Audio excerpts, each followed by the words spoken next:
क्योंकि आज हम ज्योतिष के होरा शास्त्र तृतीय स्कंध के आज उन विषयों को अध्ययन करने जा रहे हैं जो अभी तक हमने अध्ययन किया है वो मात्र बीज रूप थे। सभी अपने हाथ नीचे करें भगवान। और आज थोड़ा ध्यान देकर समझिए,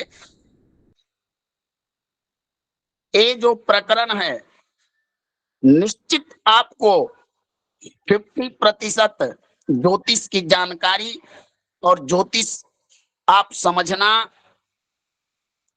25% फलित आपको ये बता देगा ये प्रकरण।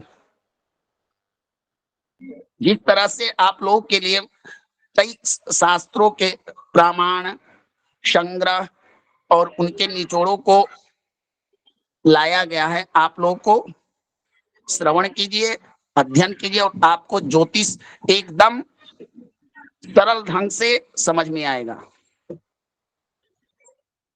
हम आज दशाखंड के में प्रवेश करने वाले हैं। किसी भी शुभ कार्य के पूर्व हमारे यहाँ मंगलाचरण की व्यवस्था है।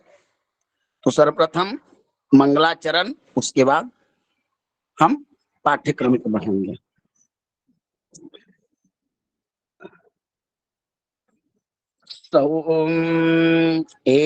कुर्वन्ति शुभानि जगतां यक्षन्ति ये संपदो ये पूजा बलिदान होम विधि भी निघ्नन्ति विघ्नानि च ये संयोग वियोग जीवित कृता सर्वेश्वराख्येचरा सर्वेश्वराख्येचरा ते तिग्मांसु पुरोगमा ग्रहगणा शांतिं प्रयक्षन्तु वः शांतिं पर्यक्षन्तु वः तेनोत्पाटय समूल मंदरगिरी छत्रीकृतो गोकुले राघुर्ये नमः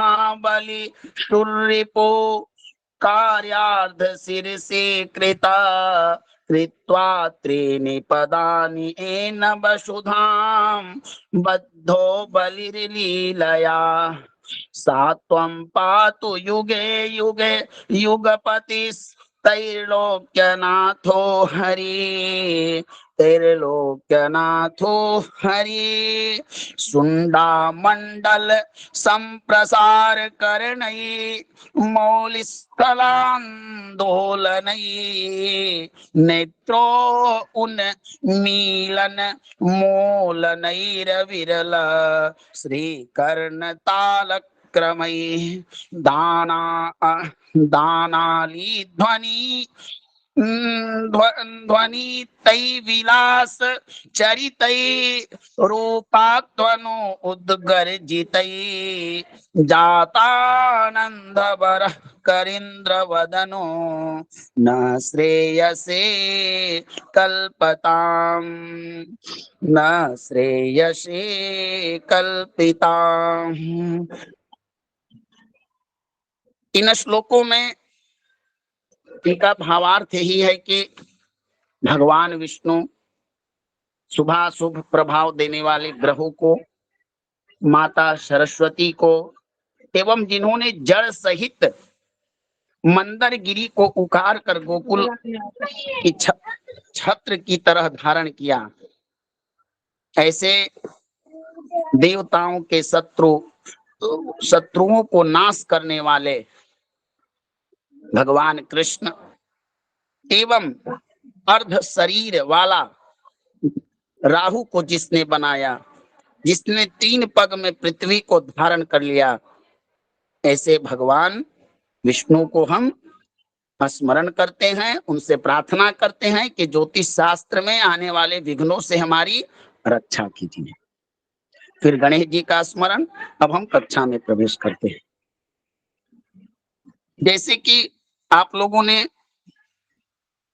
दशा के बारे में जानकारी होगी, जो संक्षिप्त ज्योतिष जानते होंगे, जो लोग ज्योतिष जानते होंगे, तो कुंडली में ग्रह विश्लेषण के उपरांत सर्वप्रथम कोई भी ज्योतिषी दशा पर ही अपना ध्यान केंद्रित करता है कि नहीं? बताइए, हाँ या ना? जी जी गुरुदेव जी। क्या मेरी आवाज नहीं आ रही है? गुरुजी आवाज आ रही है आपकी? जी आ रही है गुरु जी। तिवारी आप हैंड डाउन कर लें प्रभु जी। कुंदल तिवारी जी आप हैंड डाउन कर लें। कुंदल तिवारी जी आप हैंड डाउन कर लें प्रभु जी। क्या कुछ कुछ कुछ नहीं, गलत क्या हुआ है? जो नहीं चलिए आगे चले। हाँ, चलिए हम आज जानने का प्रयास करते हैं कि ये दशाएं क्या होती है और विषुमतुरी दशा ही क्यों हमारे यहाँ ग्राह्य है। आखिर आप लोगों ने तो सुना होगा दशा दशा दशा दशा, लेकिन शास्त्र मतानुसार, ऋषि मतानुसार, ज्योतिर्विदों के मतानुसार दशा क्या होता है। साधारण तौर पर मैं आपको समझाने का प्रयास करता हूं। एक किसान का उदाहरण लीजिए। किसान क्या करता है, जब एक फसल जैसे धान उसको रोपना होता है तो वो प्रतीक्षा करता है समय का कि अमुक मास में सूर्य अमुक राशि पर जाएंगे तो मैं कृषि कर्म करने का कार्य प्रारंभ करूंगा। करता है ना? बताइए। जी गुरुदेव जी। जिसे हम लोग सगुन कहते हैं, हल प्रवहन कहते हैं ना। जी जी। हाँ, उसी फिर खेत भूमि को तैयार करता है, बीज डालता है, बीज के बाद बीज की प्रतीक्षा करता है कि मेरा कब यह बीज खेत या कौन समय आएगा जब इसको मैं खेतों में डालूंगा। डाला जाता ना है, निश्चित समय पर खेत में धान के पौधे लगाए जाते हैं। जी गुरु जी। हाँ, ऐसा तो नहीं ना है कि आज डाले और कल ही जाकर डाल दिए। नहीं गुरु जी, नहीं है सर, नहीं संभव नहीं है। हाँ, फिर फसल लगाते हैं, फिर फसल को सींचते हैं, सींचने के बाद पौधा बनता है, पौधा बनने के बाद अंतिम अवस्था जब होती है, जब फसल पककर तैयार होकर खेत से हमारे घर आता है। घर आने पर फिर उसकी प्रक्रिया हम चावल बनाने के लिए करते हैं ना। जी गुरु जी। इसी तरह से भगवान सेम प्रोसेस हमारे ज्योतिष का है। हमने हमने ग्रहों को देख लिया कि चलिए किसी की कुंडली में भाई धर्म कर्माधिपति योग बन रहा है, गज केसरी योग बन रहा है, अमुक कुंडली में गुरु नीच के हैं, अमुक कुंडली में शुक्र उच्च के हैं, अमुक की जन्म पत्रिका में शनि उच्च के हैं, इसके योग कुंडली में मार्ग कुयोग बन रहा है, इत्यादि ग्रह की स्थितियों को हमने जो पढ़ते आए हैं क्रम से हमने अध्ययन कर लिया। ठीक, हमको यह पता चल गया कि अमुक व्यक्ति की कुंडली में अमुक ग्रह कमजोर है या बलवान है, जैसा हमने विश्लेषण करके स्थितियों को प्राप्त किया। लेकिन अब हमें यह तय करना है कि अगर शुभ योग है तो शुभ योग अपना फल कब देगा, अगर अशुभ योग है तो अशुभ योग अपना कब फल देगा? होता है ना फल का समय। तो जो ग्रहों का फल देने का जो समय आता है उसी को दशा काल कहा जाता है। दशा समझ में आया या नहीं आया? बिल्कुल गुरुजी। जिनको ना समझ में आए एक बार मैं दूसरे तरीके से बताऊंगा, ठीक ना? गुरुजी नहीं आए दोबारा बताना जी। अब जैसे भगवान आपने आपकी श्रीमती जी आपके लिए प्रतिदिन भोजन बनाती है, तो भोजन बनाने के पूर्व की प्रक्रियाएं होती है। कुछ लोग स्नान करके भोजन बनाते हैं। हमारे धर्म शास्त्रों में कहा गया है हमारे घर के 3 स्थान अत्यंत पवित्र होने चाहिए भगवान। अगर ये अपवित्र हुए तो निश्चित ही दावे के साथ कहता हूं आपके घर की संस्कार, आपकी मनोवृत्ति, आपका शारीरिक प्रभाव उसकी पवित्रता के कारण आप पर दिखेंगे, बल्कि आप पर उसका प्रभाव पड़ेगा। कौन कौन? एक, हमारा पूजा घर, जहां हम सकारात्मक और दैवीय शक्तियों का प्रभाव हमारे घर में आता है। यह स्थान और यह अपवित्र हुआ तो निश्चित उस घर में नकारात्मक चीजें अधिक होगी, सकारात्मक और पॉजिटिव चीजों की कमी होगी। दूसरा, हमारा भोजनालय, भोजनालय भी पवित्र होना चाहिए। क्योंकि कहा गया है जैसा खावे अन्न और तैसा होवे मन, ठीक ना? अन्नम न निंद्यात, अन्न की निंदा नहीं करनी चाहिए। क्यों? हमारा वेद कहता है कि क्योंकि हमारे शरीर में कई प्रकार के आध्यात्मिक कोष हैं जिसमें एक अन्नमय कोष होता है। तो भगवान 2 स्थान हुए, तीसरा स्थान होता है हमारा शयन का स्थान। शयन जो होता है यह भी बहुत महत्वपूर्ण स्थान होता है। अब अपवित्रता से बना हुआ अन्न, अपवित्र स्थानों में की गई पूजा और अपवित्र स्थान में शयन करने वाले एक कभी सुखी नहीं होते भगवान। आप इस चीज को 100% परीक्षण कर लीजिएगा। कि मैं 100% बात कहता हूं। अब मान लीजिए ऐसे स्थान पर आपको शयन करना पड़े जहां गंदगी हो, जहां अपवित्रता हो, जहां पर अशांति हो, जहां का वातावरण ठीक नहीं हो, तो आपकी निंदा वहां पर आएगी? नहीं गुरुजी। अच्छा, भोजन की भी वही व्यवस्था है, बताइए। मैं तीनों चीजों के बारे में कह रहा हूं, किसी को इसमें कोई क्वेश्चन मार्क है कि सही चीज है आप लोग को लगा? सही कहा आपने। हाँ, सही है। क्योंकि देखिए भगवान मनुष्य के लिए रात्रि क्यों बनाया गया है?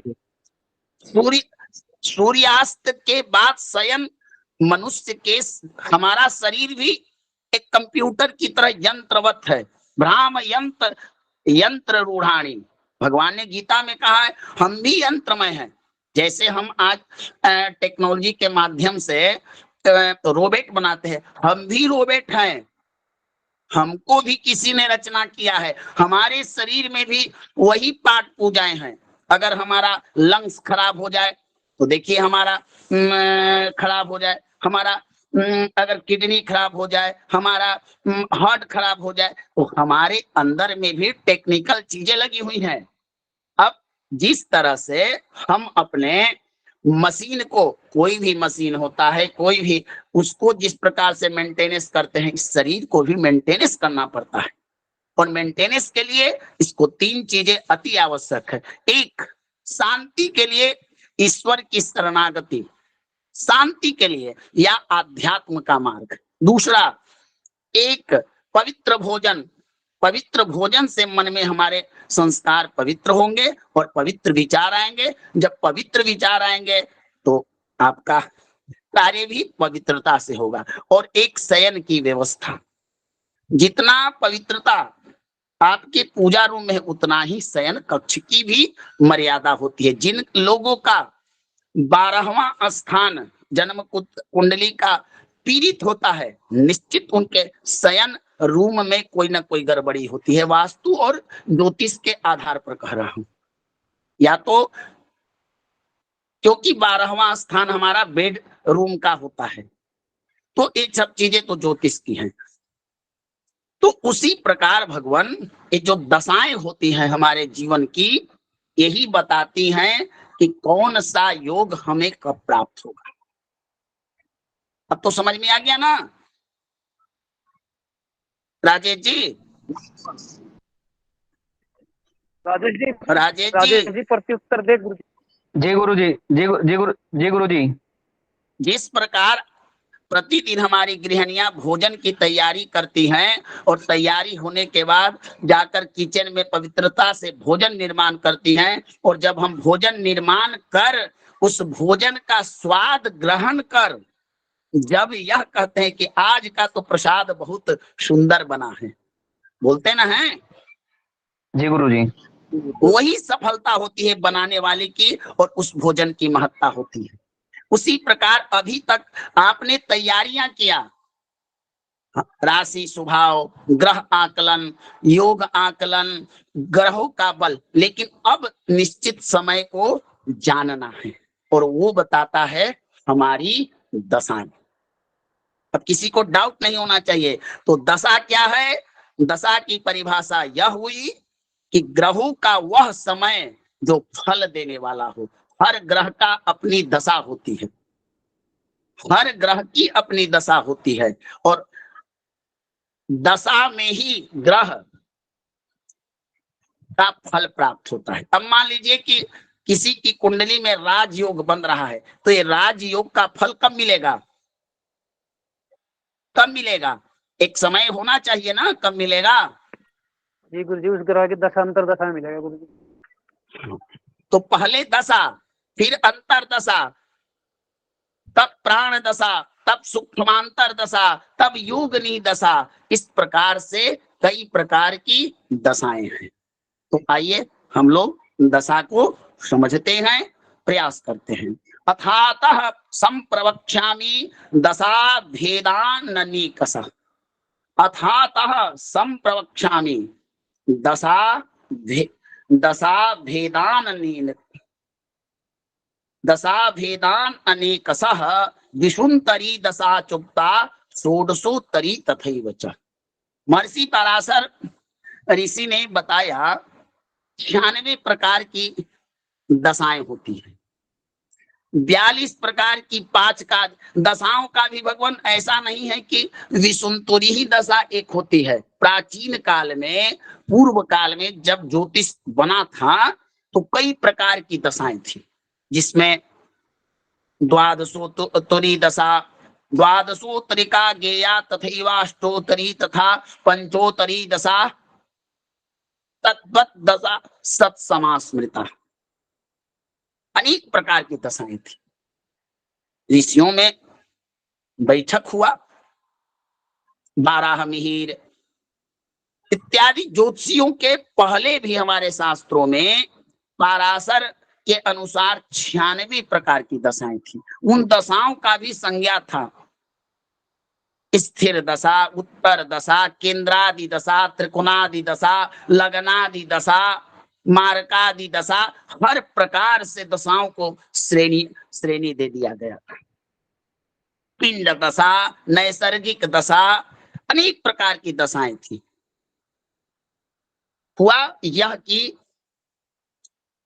सब शास्त्रों के अन्वेषण करने के बाद महर्षि पराशर का मत हुआ कि नहीं, सारे शास्त्र, अब कोई कहता है कि द्वादशोत्तरी, द्वादश माने 12 वर्ष की दशा, कोई कहता है अष्टोत्तरी, अष्टोत्तरी माने 108 वर्ष की दशा, कोई कुछ, सारे दशाओं को खंडन कर दिया गया और कहा गया कि नहीं, विशुंतरी जो दशा है वही दशा विसुंतरी दशा चुक्ता, विसुंतरी दशा ही श्रेष्ठ दशा है, जो 120 वर्ष की दशा है।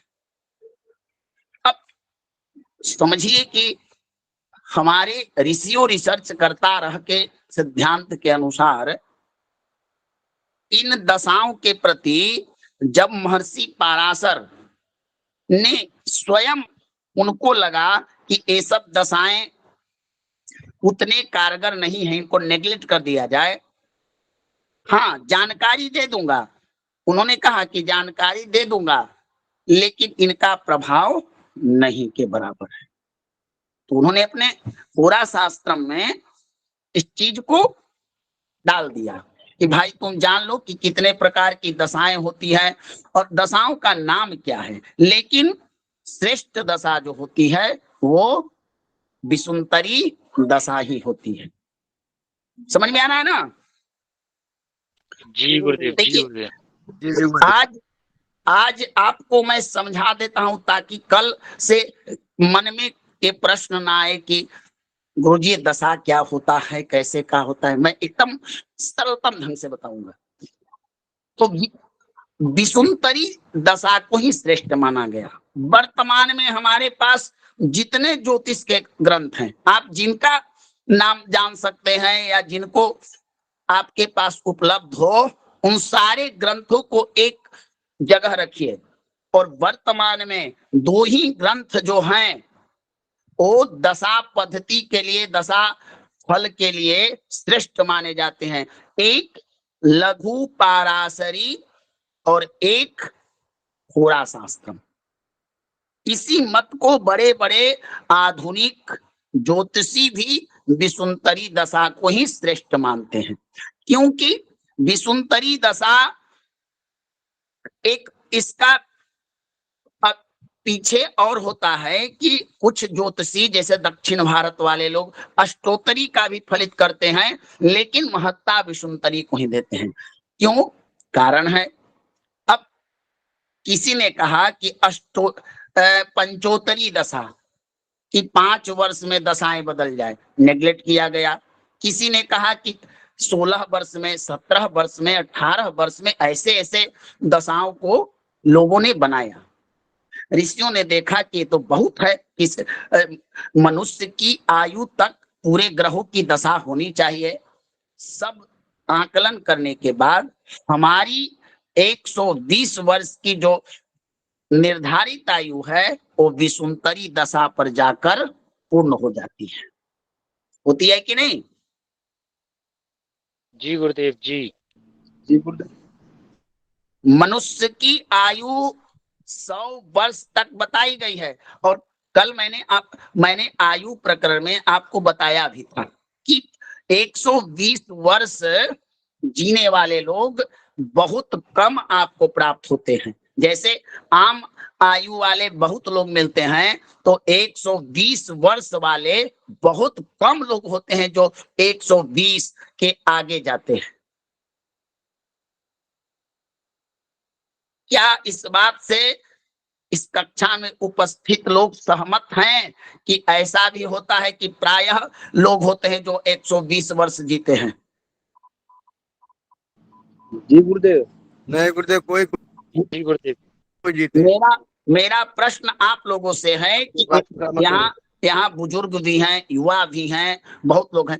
ये बातें शास्त्र की सही हैं कि 120, 130, 140, 121 वर्ष की जीवन यात्रा करने वाले कम लोग होते हैं, विरले लोग होते हैं, भाग्यवान लोग होते हैं कि प्रायः सब लोग इस अवस्था को पार कर लेते हैं? सभी लोग नहीं, बहुत कम लोग ऐसे अवस्था।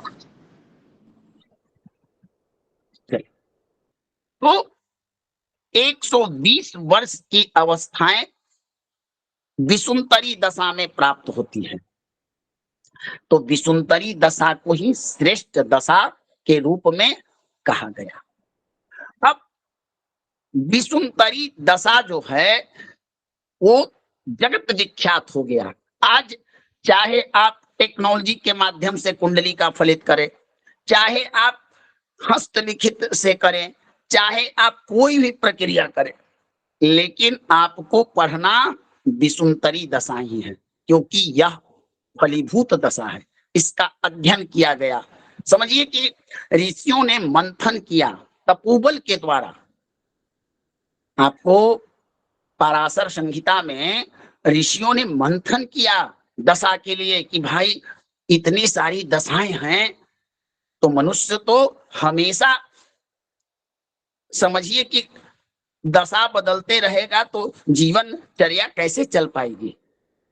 तो इसलिए उन लोगों ने कहा कि नहीं नहीं, 120 वर्ष की जो दशा है विषुंतरी दशा, वही श्रेष्ठ दशा है। समझ में आ गया ना?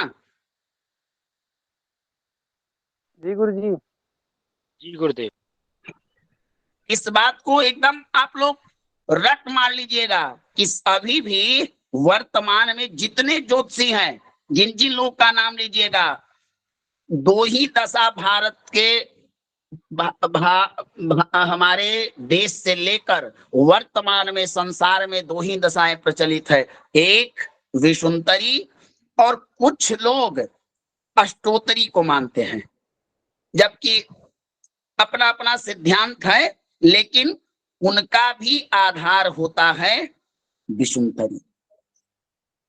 तो विषुंतरी दशाएं जो होती है भगवान, वो अत्यंत श्रेष्ठ दशा के रूप में मानी जाती है। अब विषुंतरी दशा जो है, विषुंतरी, इसमें ग्रहों का दशा क्रम दिया गया है कि किस ग्रह को, अब 120 वर्ष की आयु है, 9 ग्रहों को दशा काल में बांटना है। 120 वर्ष में 9 को हमको विभाजित करना है ना?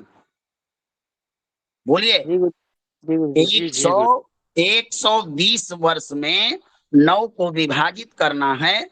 तो ये साधारण गणना नहीं है कि हम 120 में 9 से भागा दे दे तो शेष निकल जाएगा और उतना एक ग्रह का दशा होगा, नहीं। इसका भी एक बहुत बड़ा हुआ कि अब सबसे पहले हमारे ग्रहों के अधिपति कौन है? बताइए। सूर्य। तो भगवान सबसे पहले जो दशा प्राप्त होती है, किसकी प्राप्त होती है बताइए? सूर्य देव। सूर्य की। अब देखिए, सूर्य की दशा जो है मात्र 6 वर्ष दी गई, 6 वर्ष दी गई सूर्य की दशा। 27 नक्षत्र को भी इस दशा काल में डाल दिया गया। 27 जो नक्षत्र हैं, 27 नक्षत्र, इसी में 2 प्रकार की दशा हो गई, एक नक्षत्र की दशा और एक ग्रह दशा, जो विषुंतरी में ही 2 प्रकार की दशाएं आपको सम्मिलित कर दी। तो 27 नक्षत्र भी इसमें डाल दिए गए। अब देखिए कैसे कैसे ऋषियों ने कितना मेहनत करके हम लोग के अमूल्य दिया। अब अगर हम अभिजित लेकर अगर हम 9 से 28 में विभाजित करें तो कितना भाग आएगा? एक भाग कितना आएगा?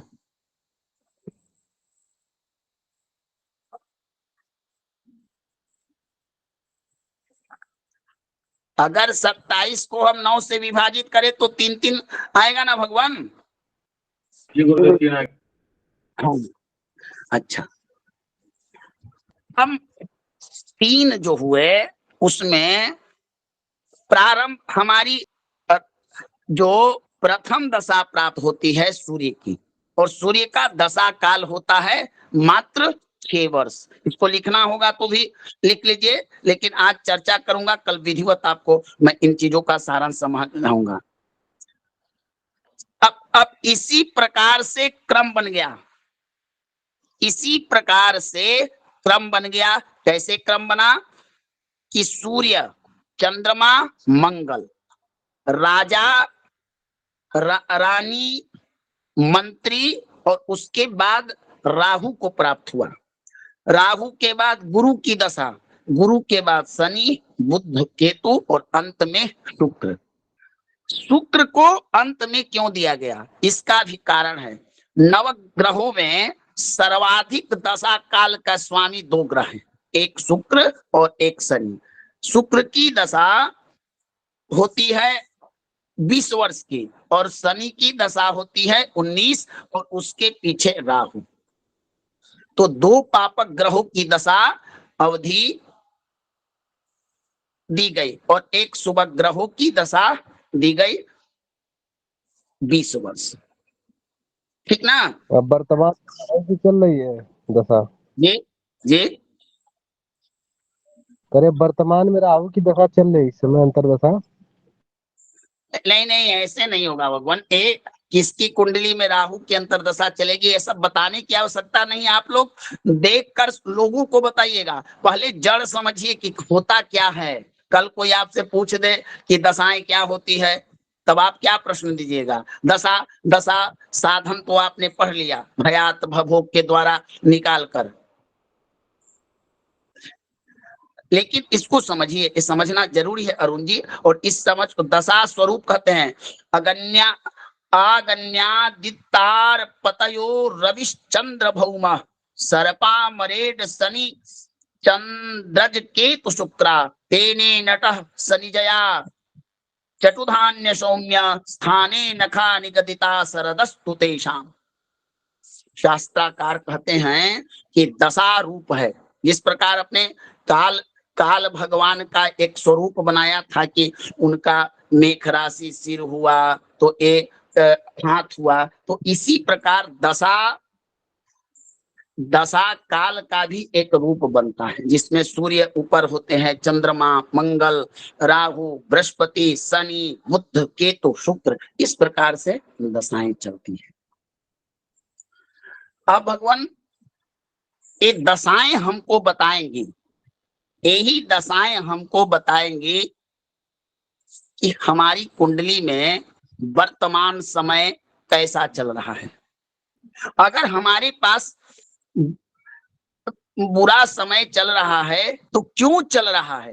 किसी को बार बार बीमारी हो रही है, कोई बार बार दुर्घटना घट रहा है, किसी के बार बार कार्य क्षेत्र में बाधाएं आ रही है, किसी का विवाह नहीं हो रहा है, तो क्यों हो रहा है?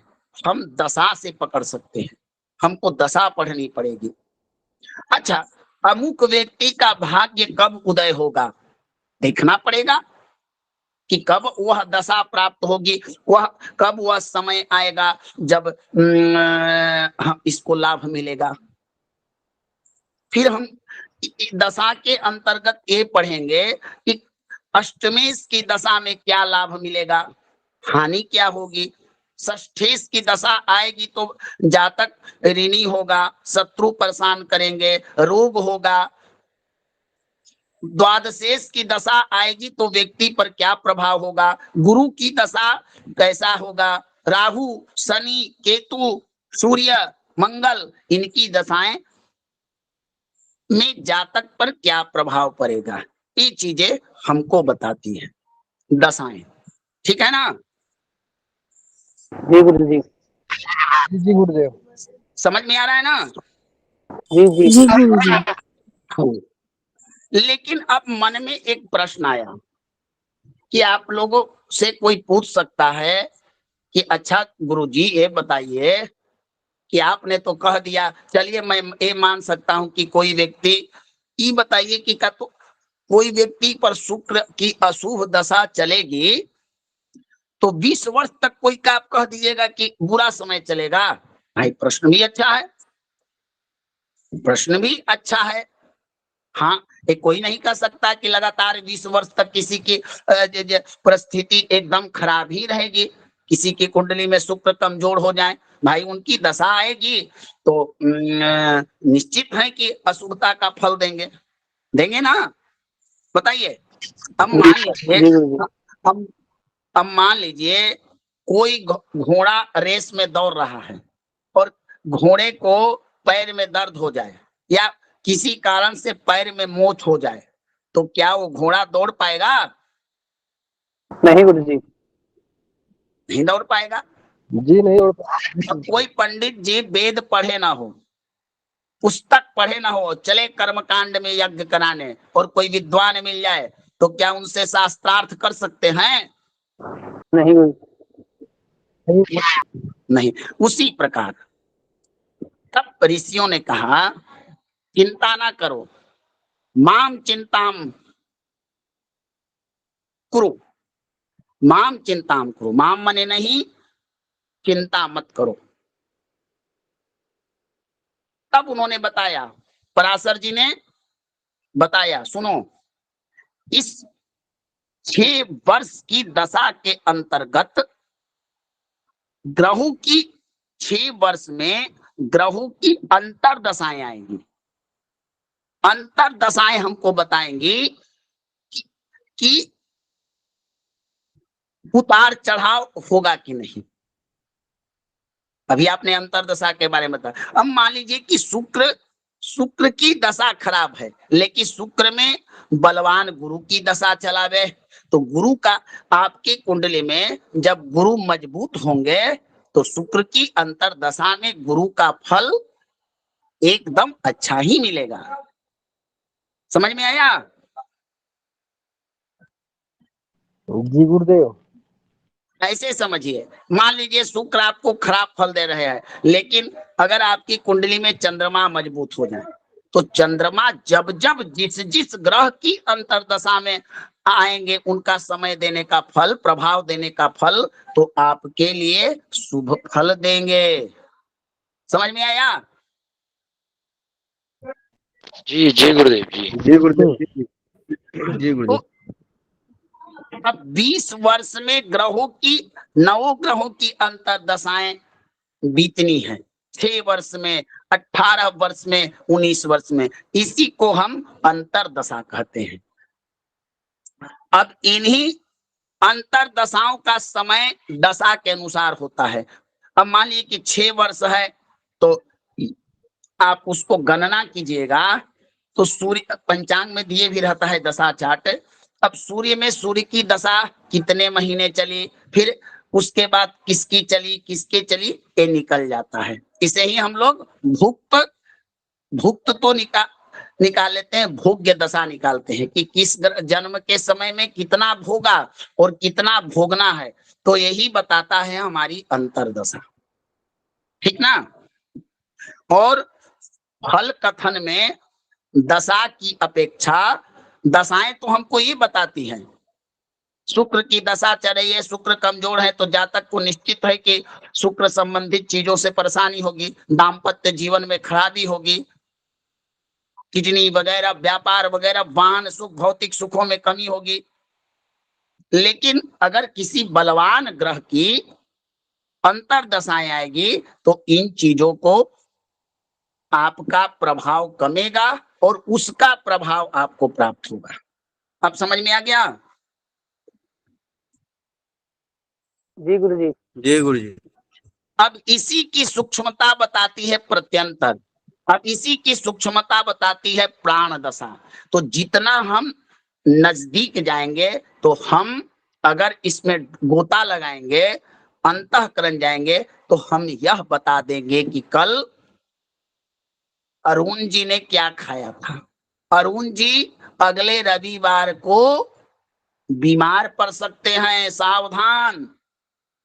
ऐसा हमारा विज्ञान है, ज्योतिष का दशा विज्ञान। जितना हम समुद्र के अंदर प्रवेश करेंगे उतने ही हमें लाभ मिलेंगे। तो प्रायः बहुत कम लोग हो गए हैं जो प्राण दशाओं के प्रति विश्वास करते हैं, क्योंकि इनका साधन कठिनता से होता है। जब हम प्राण दशा को समझ लेंगे तो दशा, अंतर दशा ये हमारे लिए सामान्य हो जाएंगे। हम एक एक दिन का फल बताना शुरू कर देंगे। तो प्रयास रहेगा आप लोगों को वहां तक ले चलने का, देखिए ईश्वर की कृपा। तो इस प्रकार से क्रम बना दशा, अंतरदशा, प्रत्यंतर दशा, सूक्ष्मांतर, जिसे हम प्राण दशा भी कहते हैं, फिर योगिनी की दशाएं। तो जब हम दशाओं को पढ़ेंगे तो इन चीज को विभाजित करके पढ़ेंगे। तो इस प्रकार से भगवान दशा का फल प्राप्त होता है।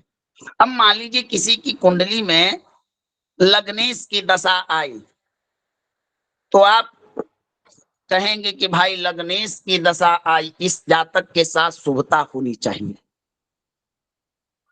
और व्यक्ति कह रहा है कि गुरुजी जहिया जब से ये दशा शुरू हुआ है हमारे घर में हानि ही हो रही है।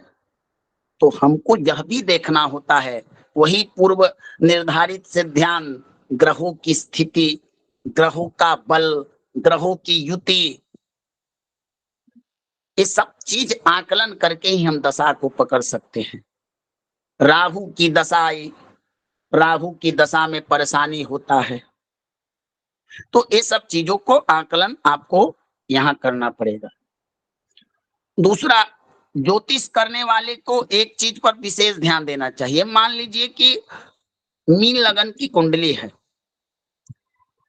और मीन लगन की कुंडली में गुरु किन किन भावों के स्वामी होते हैं, बताइए।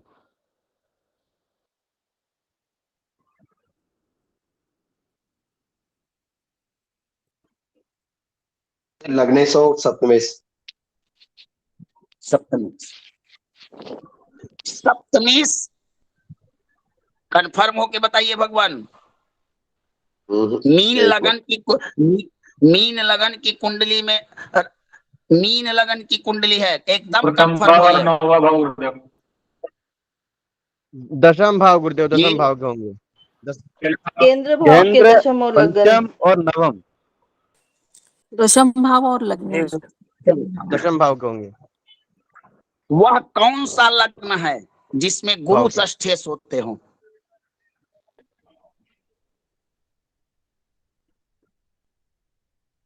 थोड़ा प्रेशर दीजिए।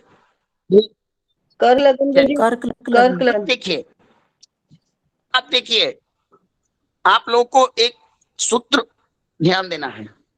मान लीजिए सपोर्ट जेट,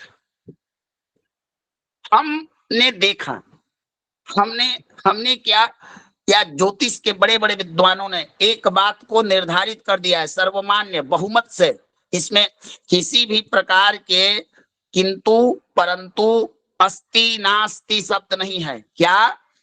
इस सदैव सदैव किसी भी परिस्थिति में पंचमेश, नवमेश, इनका जो स्वामी है वो शुभ फलदायक होता है सदैव। इस बात को सदैव ध्यान देना चाहिए कि नवमेश और पंचमेश, ये जो दो त्रिकोण होते हैं, उनके स्वामी कभी भी पाप फल नहीं देते हैं, सदैव शुभ होते हैं। ये पवित्र स्थान होते हैं और इनमें बैठने वाले ग्रह भी शुभ फल देते हैं। इस बात को आप लोग ध्यान दीजिएगा। अब मान लीजिए भगवान कि किसी की कुंडली में गुरु की एक दो राशियां हैं, एक राशि त्रिकोण में बैठ जाए, उसकी मूल त्रिकोण राशि ही मान लीजिए कि त्रिकोण में बैठ जाए, एक राशि तीन बुरे स्थान है, 6, 8, 12, इसमें से किसी स्थान में बैठ जाए, तब तो साधारण लोग कह देंगे कि जी गुरु आपके लिए बड़ी अच्छा है। ठीक है भाई, गुरु मजबूत है, लेकिन आपको ये चीजें नहीं कहनी है। आपको क्या कहना है, जब त्रिकोणेश, जब गुरु की दशा आएगी तो गुरु दोनों का फल देगा, त्रिकोणेश होने का भी फल देगा और षष्ठेश होने का भी फल देगा। तो एक ग्रह जो होता है भगवान, वो सदैव दो प्रकार के प्रभाव देता है। कभी कभी क्या करता है कि आपको लाभ भी देगा तो कभी बीमारी भी दे देता है। ऐसा आप लोगों ने देखा होगा कि किसी किसी लोगों के साथ उनके यहाँ उन्नति तो हुआ लेकिन कोई ना कोई परेशानी आ गई। ऐसा आप लोग को मिलता होगा, ये प्रत्यक्ष की चीजें हैं। क्या होता है कि नहीं? थोड़ा सा उनके यहाँ थोड़ा सा उनके वहां विकास हुआ कि कोई ना कोई परेशानी आ गई। होता है कि नहीं ऐसा? होता है गुरुजी। जी गुरुदेव जी। क्यों होता है? क्योंकि ग्रहों का द्वित्व भाव होता है, दो स्वभाव होता है। अब इसमें दो ही ग्रह हैं जो एकाधिपत्य हैं, जिनकी एक ही राशि है, एक चंद्रमा एक सूर्य। अब बताइए कि हमारे पास दो मकान हैं, हमारे पास दो ग्रहों के स्वामी हैं, तो हम तो दोनों का फल समान न देंगे? बताइए। जी गुरुजी जी। मैं तो इसमें आपको यह देखना है कि ग्रह की जब आधा भाग जो होगा उसका फल देने का, वो पहले अपने मूल त्रिकोण राशि का दे चुका होगा। इस बात का ध्यान दीजिएगा। कोई भी ग्रह जो होता है उच्च राशि के बाद सब दो राशि वाला ग्रह जो भी है, मंगल है, शुक्र है, बुध है, गुरु है, शनि है, ये सबसे पहले अपना फल जो देते हैं वो मूल त्रिकोण राशि वाले ग्रह को देते हैं, जहां इनकी मूल त्रिकोण राशि होती है। उसके बाद अपना फल देते हैं अगली राशि का। ये भी दशा में आपको आएगा। तो बहुत सारे लोग कह देते हैं कि चलिए गुरु अशुभ है, तो इस बात का सदैव ध्यान देना चाहिए कि कोई ग्रह हमेशा आपको शुभ फल ही नहीं देता है। दशाएं भी बड़ी विचित्र होती हैं, दशाओं का भी बड़ा करिश्मा होता है, चमत्कार होता है। नवमेश की दशा चल रही है और जातक दे दो राम दिला दो राम कर रहा है बैठकर प्लेटफॉर्म पर, जब स्थिति है। गुरु जी तो कह रहे हैं कि त्रिकोणेश की दशा सदैव फल देती है। अरे भाई, गुरु जी ने कहा, लेकिन जो ग्रह त्रिकोणेश हो गया वो हो गया कमजोर। अब बीमार व्यक्ति से 60 वर्ष के व्यक्ति को कहिए कि तुम 100 की रफ्तार से दौड़ो तो दौड़ पाएगा? नहीं गुरुजी। तो ज्योतिषी को आकलन करना है। तो इसलिए हम कल दशा प्रवेश से पूर्व 27 सूत्र पढ़ेंगे। जो कुंडली में ये 27 सूत्र जिन लोगों ने अध्ययन कर लिया, फिर हमें नहीं लगता है ना कि साधारण क्या मध्यम ज्योतिषी बनने के लिए आपको फिर कोई ग्रंथ देखने की आवश्यकता पड़ेगी। इन 27 सूत्रों में कुछ ऋषियों ने सारा ज्योतिष सिद्धांत बदल दिया है। हमें कुंडली, मान ली हमारे पास कुंडली आ गया, हमने जान लिया कि गुरु कर्क में उच्च के होते हैं, मकर में नीच के होते हैं, लेकिन हमको देखना क्या है ना क्वेश्चन? बताइए। जी गुरुजी बिल्कुल। मंगल जी, हमको देखना है क्या कुंडली में? गुरुजी, साधारण लोग यही जानते हैं कि त्रिकोण तो गुरुजी लगने से न बनता है। नहीं नहीं नहीं नहीं, लग्न से नहीं बनता है। हम अगर गुरु की व्याख्या कर रहे हैं तो गुरु से भी 5वां जो होगा वो त्रिकोण बनेगा। कार्य को भावम भावात के सिद्धांत से तो ज्योतिष बड़ी गूढ़ता है, और इसको किसने कितना अनुभव किया, कितना जाना, कितना तपोबल गुरु कृपा से प्राप्त किया, तो देना है। तो हम यहाँ पर, मैं आप लोगों को हाथ जोड़कर निवेदन करूंगा कि बड़ा गंभीरता से दशा को पढ़िए। दशा जिसने पढ़ लिया तो गोचर वगैरह तो उसको ऐसे ही समझ में आ जाएगा, इतना कड़ा गोचर नहीं है। दशा और अष्टक वर्ग ये दो आपका कठिन सब्जेक्ट है।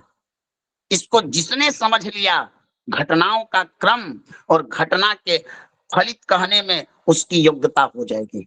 उस सब ध्यान से करिए, ध्यान से पढ़िए इन चीजों को, और थोड़ा थोड़ा कुंडली पर विश्लेषण करके। तो यही भगवान हम लोग कल से पढ़ेंगे। आज आप लोग को यही बताना था कि सारे दशाओं में श्रेष्ठ दशा विषुंतरी दशा है। तो इसका क्रम होता है दशा, अंतरदशा, प्रत्यंतर दशा, सूक्ष्म दशा या प्राण दशा।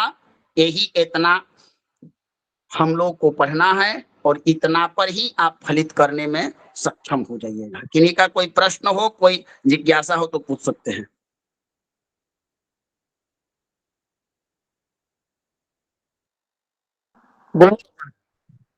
जी राघवेंद्र जी, बोलिए। जी गुरुदेव, प्रश्न था कि जैसे क्रम आता है सूर्य चंद्र मंगल बुध, वैसे ही उनकी दशाएं क्यों नहीं है? जी जी जी, ये जो क्रम है वही दशाएं होती है। मैं आपको बताऊंगा कि हमको मान लीजिए कि भयात भभोग और भुक्त भोग्य नहीं याद है, तो हम कुंडली में सिर्फ हमको दो चीजें चाहिए, लग्न कुंडली और ग्रह स्पष्ट। हम इनके माध्यम से भी यह निर्धारित कर सकते हैं। उसमें करना क्या होता है, लग्न चंद्र और सूर्य, इन तीनों में जो बलवान हो डिग्री बल में, उस ग्रह की ही दशा प्रथम दशा होती है। तो ये चीजें आपको आगे समझ में आएगी, अभी आपके सिर से निकल जाएगा। तो इसलिए आप यह समझिए कि हमको पढ़ना है 120 वर्ष वाली दशा, जिसे विषुंतरी दशा कहते हैं। और ज्योतिष में ये दशाएं ही आपको बताती है वर्तमान, भविष्य और भूत। बाकी गोचर वगैरह, गोचर और अष्टक वर्ग तो वो समय बताते हैं, लेकिन आपका दशा, आप अगर दशा विज्ञान को समझ लिए तो फिर कुंडली में बनने वाले जितने कुयोग हैं, जितने शुभ योग हैं, जितने ग्रहों की स्थितियां हैं, आप दशा पद्धति के आधार पर उसका व्याख्यान कर सकते हैं। और जिन ज्योतिषी ने दशाओं को नहीं समझा, दशा ज्ञान को जिनके पास नहीं है, वो ज्योतिष का फलीभूत नहीं कर सकते। एक अक्षरशः सत्य है, जो लोग ज्योतिषी हैं वो लोग जान रहे होंगे। क्या सुमंगल जी नमो नमः गुरु जी। क्या मैं गलत कर रहा हूँ? नहीं नहीं गुरु जी, बिल्कुल सही कह रहे हैं आप। बोलिए। गुरु जी, जैसे अभी आपने बोला कि पहले वो जो दशानाथ होता है, पहले वो मूल त्रिकोण का प्रभाव देगा, उसके बाद दूसरी राशि का देगा। गुरुजी मैंने कहीं पढ़ा था, पता नहीं सही है या गलत, आप बताएं, कि जो दशानाथ होता है पहले अपने जो आगे आने वाली राशि होती है, जैसे मान लीजिए बुध 10 में बैठा है और उसका है सिंह राशि का बुध 10वें भाव में बैठा, तो छठी राशि मतलब उसकी कन्या राशि पहले उसकी चक्र से में पहले आएगी, तो वो पहले कन्या का फल देगा फिर उसका फल देगा। कुछ ऐसा भी है क्या? नहीं जैसे नहीं बुध नहीं, की मूल त्रिकोण राशि कौन सी होती है? महोदया देखिए, ग्रहों की दो प्रकार की गतियां होती हैं, समझिए, मार्गी और वक्री। अगर मान लीजिए ग्रह ऐसा होता है, देखिए एक और चीज में, जब आपने प्रश्न कर दिया तो मेरे स्मृति में आ गया, ये जो द्वितीय और द्वादशेश, ये क्या करते हैं, इनके अधिपति लोग अगर द्वादशेश द्वितीय में बैठ जाए तो द्वितीय भाव का फल देता है। ऐसा नहीं है कि 12वां भाव का स्वामी 12वें भाव का फल देगा, वो सीधे एक यही फल द्वितीय देता है। द्वितीय अगर द्वादश से कहीं बैठ जाए तो 12वें भाव का फल देता है। तो देखिए, कोई भी ग्रह सर्वप्रथम अपनी जो उसकी मूल त्रिकोण राशि है उसी की प्रधानता देती है।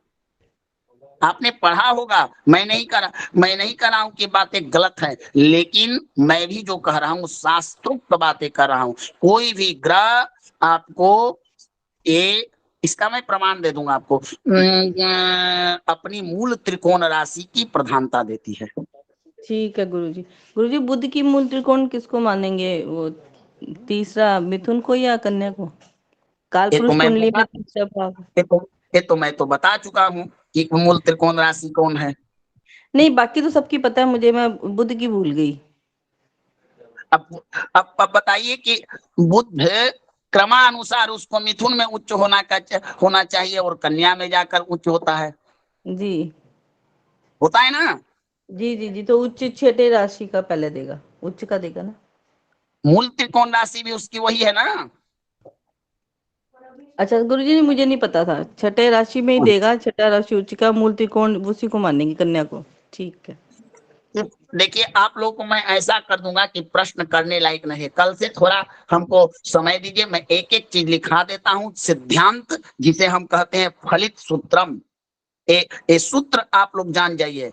क्या देखना है हमको, किस कैसे फलित करें, बस आप लोग अपने आप करिए। और किन्हीं का कोई प्रश्न है दशा संबंधी? आप लोग अपना विचार भी रख सकते हैं, बताइए आप। अच्छा हाँ, अनुज जी बोलिए। गुरुजी मैं ये पूछ रहा था, क्रम से मिथुन राशि इसकी क्यों नहीं हुई मूल त्रिकोण, कन्या ही क्यों हुई? इसलिए भगवान, अनुज जी कोई ऐसा जजमान आपके यहाँ होता होगा जो कम दक्षिणा देता होगा, तो आपने सोचा होगा कि छोड़िए इसके यहाँ क्या पूजा पाठ कराना है। जो बड़ा देने वाला हो तो उसके यहाँ जाते होंगे। उसी प्रकार बुद्ध का है, बुद्ध राजकुमार है। कन्या राशि कौन सी राशि है बताइए? कन्या का रूप क्या है बताइए? स्त्री राशि है, पुरुष राशि बताइए? स्त्री राशि। अब देखिए मिथुन का रूप क्या है? स्त्री पुरुष दोनों है। काल पुरुष की कुंडली में कन्या राशि किस स्थान पर पड़ा? इसलिए भगवान की बुद्ध का जो है वो प्रेम कन्या से हुआ, समझे? जी गुरुदेव। राजकुमार राजकुमारी पर रिझ गया, इसलिए वहां चला गया, उच्च हो गया, समझे अनुज जी? जी गुरुदेव। अनुज जी गुरुजी मेरे यहाँ थोड़ा बारिश हो रही है, आवाज कट रही है, थोड़ा सा यह समझ नहीं पाया मैं। कन्या राशि स्त्री तत्व, स्त्री की राशि है, और बुद्ध जो है नपुंसक राशि है। बुद्ध नपुंसक ग्रह माना जाता है, ऐसा आप लोगों ने पढ़ा होगा। जी क्या मैं जी गलत जी कह जी। रहा हूँ? नहीं हो ऐसा ही सकता पढ़ा है। नहीं, हो सकता है गलत भी बोल रहा हूँ तो उसको सुधार लीजिएगा बोलने के क्रम में।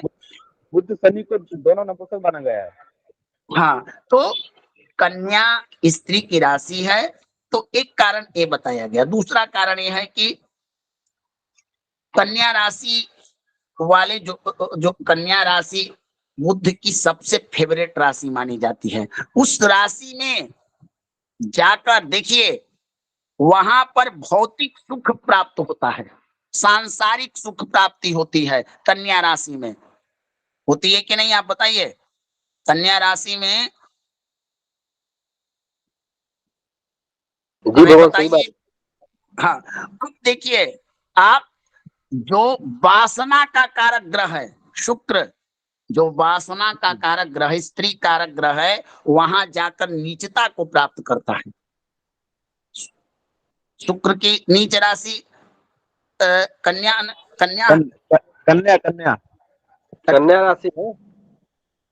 तो भगवान एक बड़ा अजब विडंबनाएं बनाई गई है। बुद्ध ही एक ऐसा ग्रह है जो अपनी ही राशि में उच्च और मूल त्रिकोण का होता है। देख लीजिए। जी गुरुजी।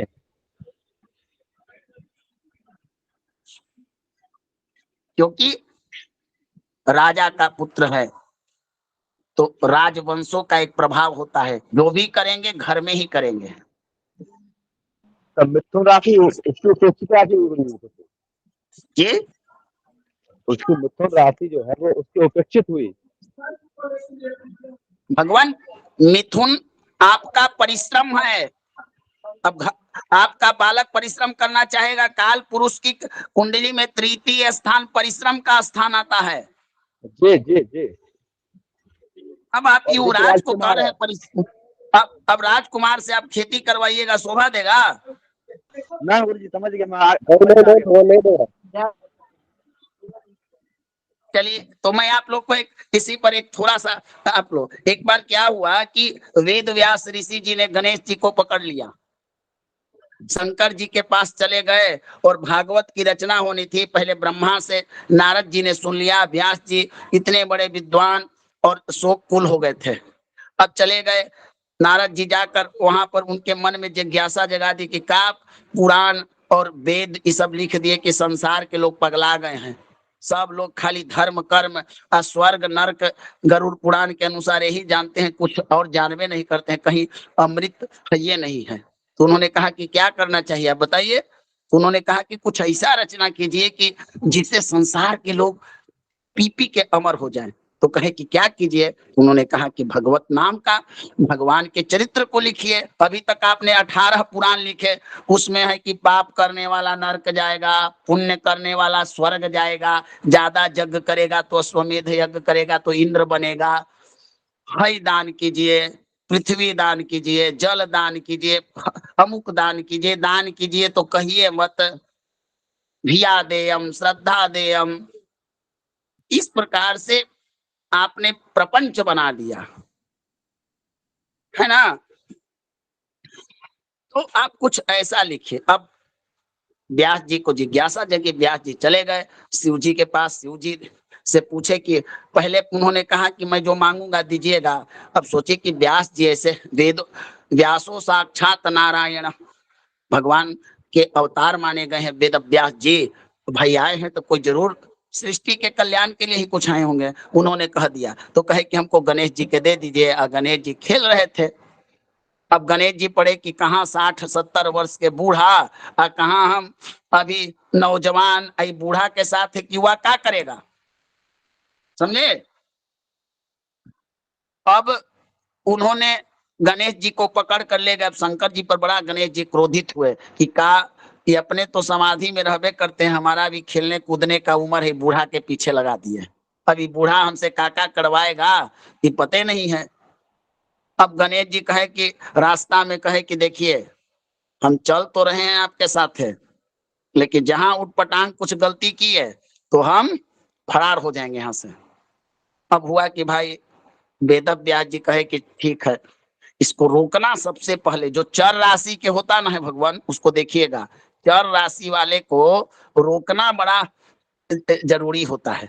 वो एक जगह रहबे नहीं करता है। जैसे वृश्चिक, सांप, चौपाया जानवर, ये सब बहुत कम या तो बांध के रखिए ना तो कंट्रोल में रखिए, ना तो ये सब एक जगह नहीं रहते हैं, चालेमान है। तो रचनाएं हुई। अब उन्होंने कहा दिया कि 18,000 श्लोक को लिखना है, मैं प्रतिदिन एक एक श्लोक बोलूंगा, आप ऐसा कीजिएगा कि व्याख्यान करके लिखिएगा। अब गणेश जी दिन भर श्लोक के चिंता करते, बुद्धि लगाते, लिखते, या वेद व्यास जी सारा कार्य करते। और एक कथाएं बृहद भागवत की है। अंत में गणेश जी ने कहा कि सारा काम दैनिक जीवन का ही कर लेते हैं, हमको फंसा दिए, लिखित रहो लिखित रहो। अब बोलबो करते हैं तो अधे बोलते हैं, सोचते सोचते समय बीत जाता है। अब उन्होंने कहा कि ठीक है। उन्होंने अपनी बुद्धि लगाए और मन ही मन शंकर जी से कहे कि अब हमको मुक्ति दिलाई। 4 श्लोक लिखा या वेद व्यास जी अटक गए तो गणेश जी छोड़ के चले गए। तो उसी प्रकार जो बुद्ध जो है एक युवराज है, उतावलापन है, इसमें परिश्रम का कार्य नहीं हो सकता इससे, ठीक ना। इसलिए इसने अपनी अगली कन्या राशि को ही चुना। समझ में आया? जी गुरु जी। समझ में आया भगवान अनुज जी?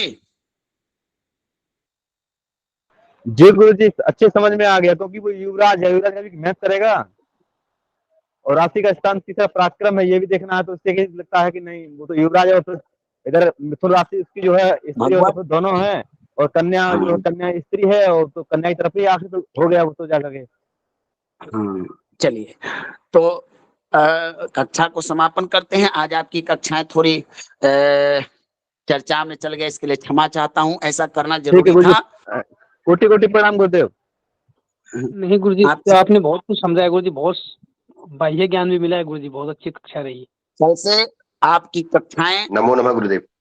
नमो नमः भगवान। बोलिए भगवान, कुछ प्रश्न? कल से। और एक बात मैं कहता हूँ, अनुज जी, अरुण जी है कक्षा में ना? नहीं, चले गए गुरुजी।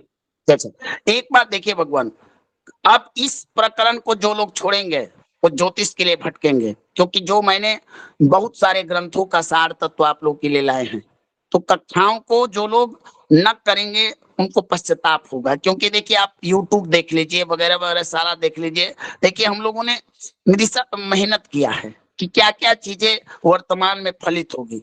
तो जो लोग दशाखंड को छोड़ देंगे उनको फिर परेशानी होगी, फिर वो पुनरावृत्ति करें।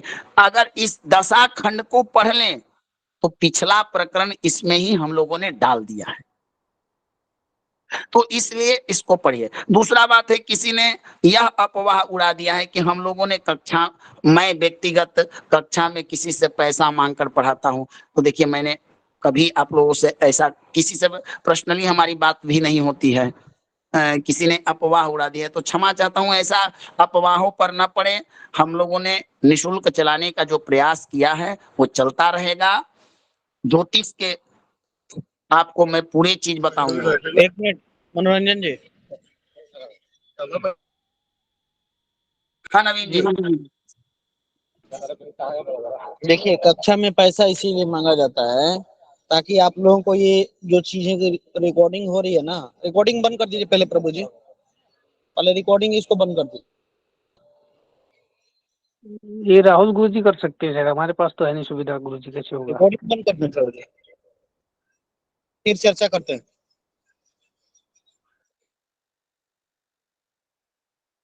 गुरुजी रिकॉर्डिंग बंद कौन करेगा? कोई है ही नहीं कक्षा में। चलिए ठीक है, तो फिर चलने दीजिए। कक्षा में शुल्क जो है सो इसीलिए मांगा जाता है क्योंकि प्रतिदिन कक्षा की रिकॉर्डिंग होती है, और इस रिकॉर्डिंग को आप लोग YouTube पे भली भांति जानते हैं, देख सकते हैं। 1 या 2 दिन के अंतराल ये सारी रिकॉर्डिंग आपको वहां पर मिल जाती है। तो इसी का कारण है मांगने के लिए, ठीक है, और कोई चीजें नहीं है। दूसरा, अपना टेलीग्राम का ग्रुप है, उस टेलीग्राम के ग्रुप में बहुत सारी पुस्तकें जो है नित्य जो है सो डाली जाती है। तो भगवान कुछ लोग स्वेच्छा पूर्वक उसको कर देते हैं, कुछ पुस्तकों होने के पश्चात जो कि ना तो नेट पर उपलब्ध है ना ही आपका टेलीग्राम ग्रुप में उपलब्ध है, तो उसको स्कैन करा के फिर जो है सो डाला जाता है। तो उसके लिए प्रभु जी थोड़ा सा हम लोग बस यही चाहते हैं कि आर्थिक बोझ सीधे हम लोग पर ना पड़े, थोड़ा थोड़ा आप लोग सहयोग करिएगा तो बस हो जाएगा। इसीलिए भगवान कक्षा में जो है मानसिक शुल्क जो है इच्छा अनुसार रखा गया 51 रुपया, जो कि सबकी सहमति थी, ठीक है। इसमें भी बहुत सारे लोग जो है सो समय से देते नहीं है, उपलब्ध नहीं कराते हैं, तो भी हम लोग किसी को फोन नहीं करते हैं कि नहीं आपका शुल्क बकाया है, कोई नहीं। और आपके एक एक रुपए का हिसाब जो है सब कुछ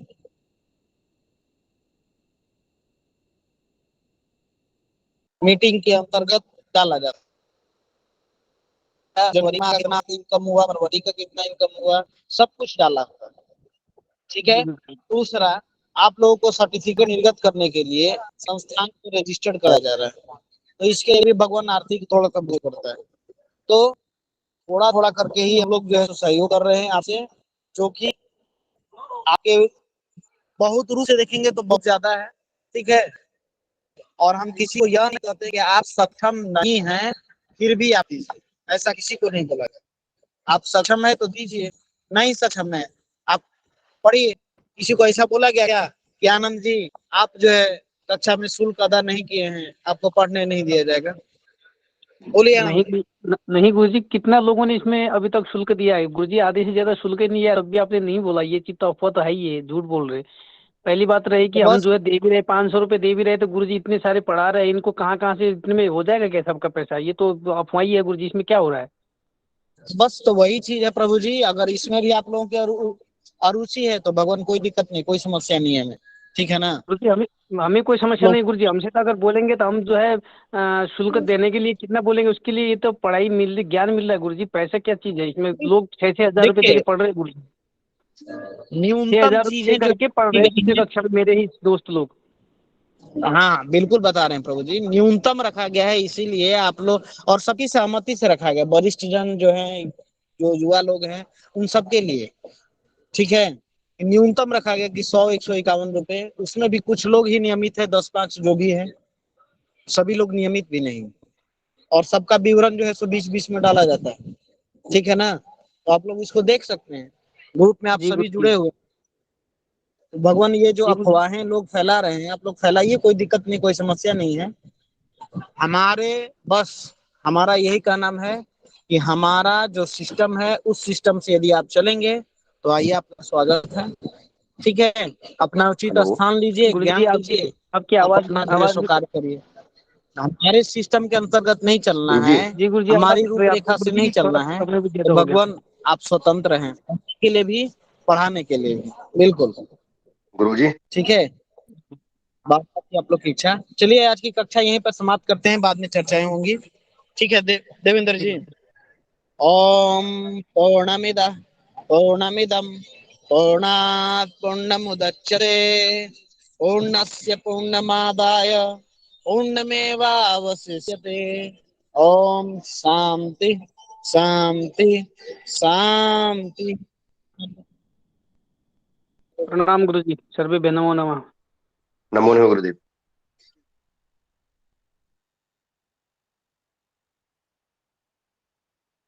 सभी लोग ग्रुप से लेफ्ट ले।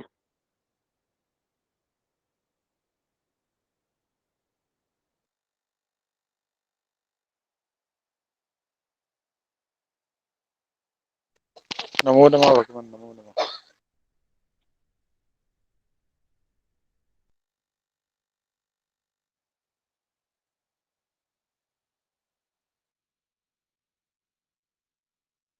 तांत्रिक जी लेफ्ट लीजिए, गौरी जी लेफ्ट हो जाइए।